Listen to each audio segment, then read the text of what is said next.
हम पढ़ेंगे periodic table.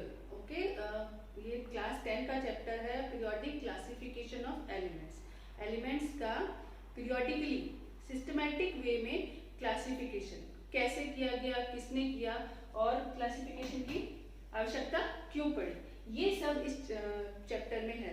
सबसे पहले हम जो शुरुआती चैप्टर है कि कैसे ये उसकी उत्पत्ति हुई, पीरियोडिक टेबल की उत्पत्ति कैसे हुई, ओरिजिन क्या हुआ। So we are studying this is, we can consider it as a origin of periodic table. Periodic table मतलब जहां से शुरुआत हुई पीरियोडिक टेबल की डेवलपमेंट की। First of all, why it is necessary that element should be classified in a systematic manner. Why? So that we can study them conveniently according to their physical property, chemical property, their valency, okay, atomic masses, atomic number, बहुत सारे facts हैं जो कि हमें अगर elements systematic way में अगर ना मिलते आज, तो हम उन एलिमेंट्स को सिंगली कार्बन और ऑक्सीजन, ये हेलोजेंस जो हैं, क्लोरीन और ब्रोमीन जो है, वो अगर अलग अलग कहीं रखे होते, क्लोरीन यहाँ और वो कहीं और, उनकी दोनों को तो हमें पता ही चल पाता, हमें याद नहीं रहता कि क्लोरीन और ब्रोमीन जो है वो सेम प्रॉपर्टी के एलिमेंट्स हैं, हेलोजेंस हैं, ओके, गैसेज हैं, कौन कौन सी गैसेज है, कौन सी इनर्ट गैसेज है, तो ये सब हमें नहीं पता रहता। पर अब हम उनको किस तरीके से पढ़ते हैं, ये गैस है, इधर अल्कली मेटल्स है, इधर जब जाते जाएं तो इधर वाले हैं जो नॉन मेटल हो रहे हैं, इलेक्ट्रोनेगेटिविटी बढ़ रही है कि घट रही है, मेटलिक कैरेक्टर, तो ये सब हमें क्यों, क्योंकि वो एक अरेंजमेंट दे दिया गया।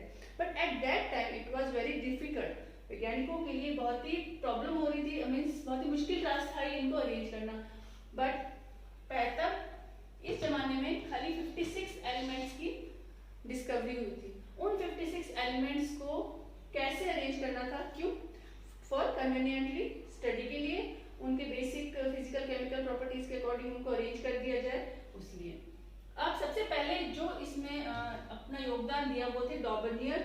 ओके, इन्होंने बताया कि अगर हम एलिमेंट्स को ट्रायड बना दे, इन्होंने क्या दिया था, डॉबर्नियर ट्रायड, अगर एलिमेंट्स को तीन के, ट्रायड मीन्स 3 के ग्रुप्स में हम डिवाइड कर दें, बांट दें, उनकी प्रॉपर्टीज के अकॉर्डिंग हम उनके 3 ग्रुप बना लेते हैं।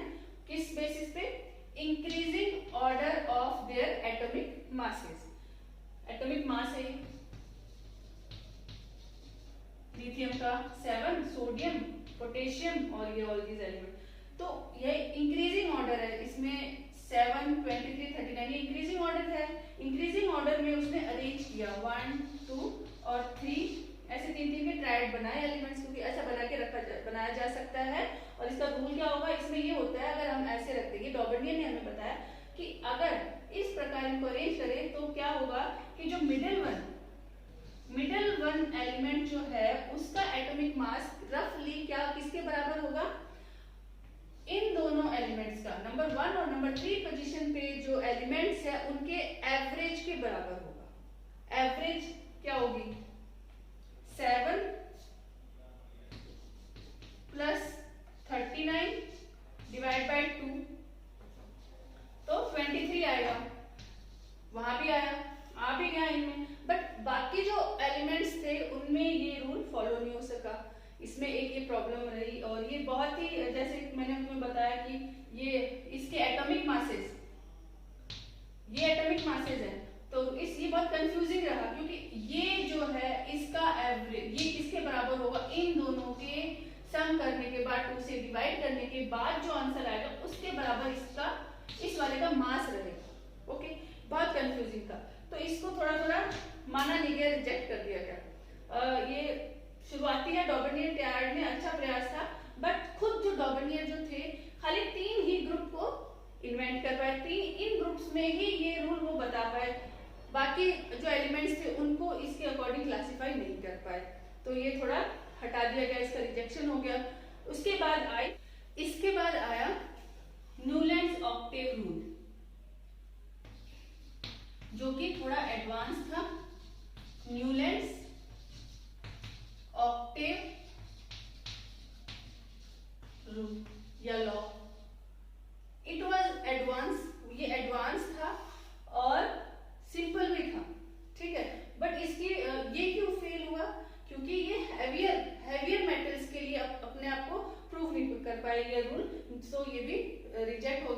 Octave was simpler than Dobereiner triad. इसमें न्यूलैंड ने क्या बताया, ऑक्टेव का मतलब सरगम, सारे गामा पधा नी सा।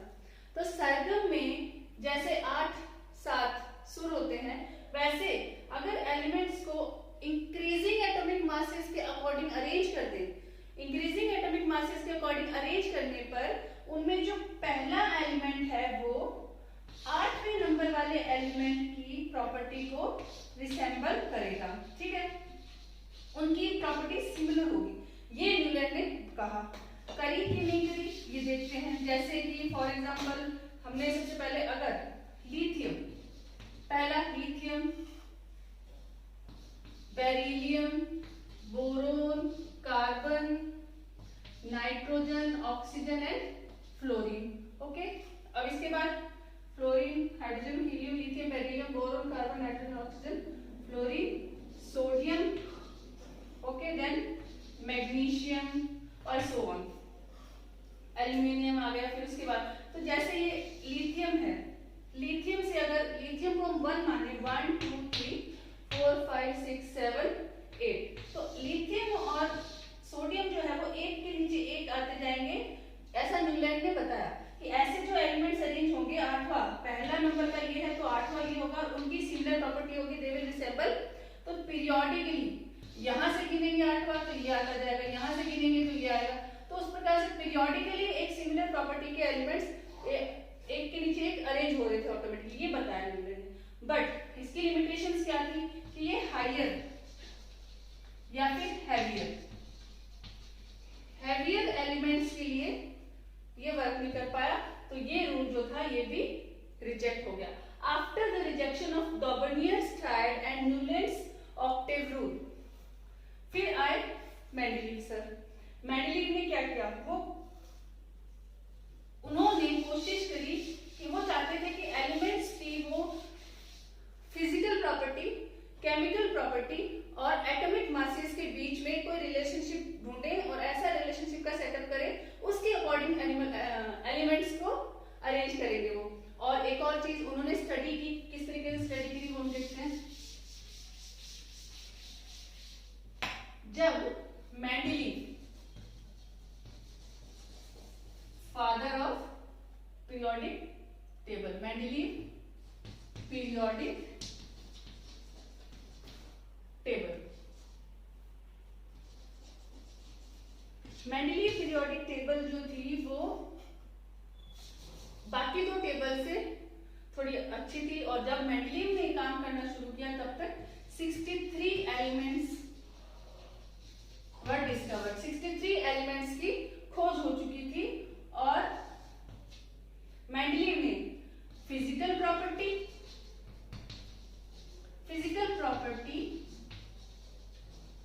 Of elements, chemical properties of elements and atomic masses,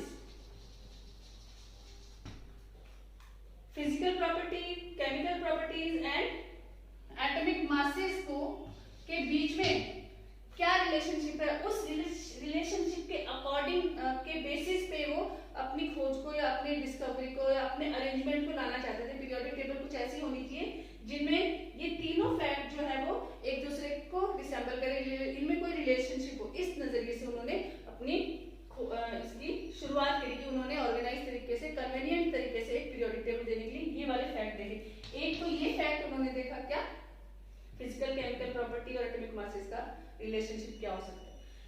second जो बहुत इंपॉर्टेंट था कि उन्होंने हाइड्रोजन एंड ऑक्सीजन, इनसे एलिमेंट्स जो डिफरेंट एलिमेंट्स थे वो किस प्रकार रिएक्ट करते हैं, कौन से कंपाउंड बनाते हैं हाइड्रोजन के साथ और ऑक्सीजन के साथ, ठीक है। तो उस वो कितने कंपाउंड बनाते हैं, क्योंकि ये दोनों बहुत रिएक्टिव थे, तो कैसे कंपाउंड बनाते हैं वो इन्होंने सोचा कि हम लोग ये इसके बेसिस पे उन्होंने डिस्कवरी करना शुरू किया। और फिर उन्होंने इसके लिए जो एक्टिविटी करी वो हम समझते हैं। उन्होंने क्या किया, 63 कार्ड्स लिए, ओके। 63 कार्ड्स को के ऊपर 63 कार्ड्स ही टुक